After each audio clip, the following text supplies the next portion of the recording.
I was sitting 2 chairs down when it happened, right there in the glass-walled conference room overlooking the Rockies outside Denver. Tyler Langford, the CEO's 28-year-old son, leaned back in his fancy leather chair like he owned the skyline and announced, effective immediately, Ethan Caldwell is reassigned to basement warehouse coordination. The room went dead quiet. Ethan didn't flinch.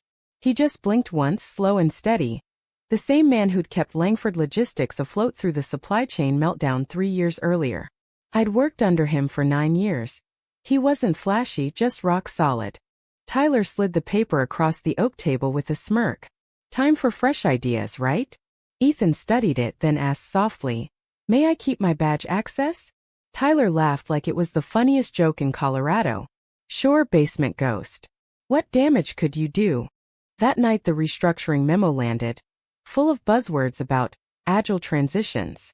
But buried in the investor agreement we'd signed with Pinnacle Capital after the near collapse was Clause 12B. The key personnel protection clause Ethan himself had insisted on. It was simple, crystal-clear American contract language. Any involuntary change to his named role as Director of Operations required unanimous board approval. No vote, no notice. The investors could demand immediate review and stabilization of the $50 million line of credit. Tyler had just signed the trigger himself. Down in the basement the next morning, Ethan sat at an old metal desk between dusty servers and spare pallets. He uploaded the signed Demotion letter, the timestamp, and the clause to the secure investor portal. 2 hours later the emergency call hit. On screen, the lead investor from Pinnacle looked stone-faced. "We're invoking Clause 12B. Reinstate Mr. Caldwell or we accelerate the note." Upstairs Richard Langford, the CEO and Tyler's dad, stormed in white-faced. Phones rang off the hook.